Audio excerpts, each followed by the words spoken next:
So we talked about sequences, and a sequence might look like this. So this is a sub n, and it might be equal to 1, 3, 5, 7, 9, and so on. Okay, so that's a sequence. Now a series actually looks like this: 1 plus 3 plus 5 plus 7 plus 9 plus dot dot dot. Right, and so you see that a series is actually just kind of the sum of a sequence. Okay, so we usually write it like this. We use the capital sigma for capital S for sum, and we can have the sum from I equals 1 up to whatever. I'm going to write infinity of a sub I is equal to that, right? Now, of course, we're often interested in something smaller, like, for example, the sum from I equals 1 to 10 of I, which is 1 plus 2 plus 3 up to plus 10, and that's actually equal to 55. Okay, that's Gauss's trick, right? So that's really what we're looking at. Okay, so what we're going to do now is kind of take a bit of a formal look at series. Okay, so let me start with a theorem. Okay, so suppose that k is a constant. Okay, this means it's just a real number. So what I want to show is that the sum from I equals m to n of k times a sub I, okay, is actually equal to k times the sum from I equals m to n of a sub I. Okay, so this is my claim, and I can give you kind of an informal proof, if you will. Okay, and what I can do is this: I can say that the sum from I equals m to n of k times a sub I, well, what is that? That's a sub m, k times that, plus k times a sub m plus 1, plus k times a sub m plus 2, plus dot dot dot, plus k times a sub n. Okay? That's exactly what that is by definition. I mean, that's what the notation means. And now that I have that written, then I can just factor out the k.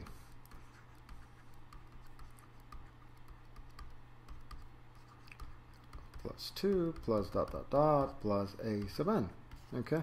And of course, this point here I can just recognize as a series. So that's the sum from I equals m to n of a sub I. Okay? And that's the end of the proof. Okay? That's a perfectly fine, that's a perfectly legitimate proof, okay? It's not a formal proof, it's informal, and the reason it's informal is because of this. And in fact, it could actually not be true, even though it looks like it's a perfectly valid proof. The reason it could be false is because if there's an infinite number of terms here hidden in those dot dot dots, then who knows what's going to happen, because, you know, infinite quantities behave very, very strangely. So that wouldn't actually be a solid proof. But what we can do is we can turn proofs to have those dot dot dots into proofs by induction. Okay, so let me go ahead and do that. I'm going to erase this and try to recreate this proof, but this time using induction. So we're going to do a proof by induction. And the proof by induction, the base case, is when m is actually equal to n. Okay, so what we have is that the sum from I equals m to n of k times a sub I is actually equal to the sum from I equals m to m of k times a sub I, right, because those two are equal. And actually that's nothing more than k times a sub m. Okay, and that is actually k times the sum from I equals m to m of a sub I. Okay, so that's the base case, right? And that base case seems, well, you know, perfectly legitimate. Okay, now let's try the induction case. Okay, so I'll get rid of this. Okay, so induction step. So what we'll have is that n, okay, should actually be greater than m. All right. So now the sum from I equals 1 I'm sorry, m to n of a sub I, k times a sub I, is equal to the sum from I equals m to n minus 1 of k times a sub I, right, plus the last term, which is k times a sub n. Okay, so now we're assuming that this holds for the n minus 1 case. Okay, so by the induction hypothesis, this is equal to k times the sum from I equals m to n minus 1 of k times a sub I plus k times a sub n. Okay, this is the induction hypothesis right here. Okay, and now I can factor out the k.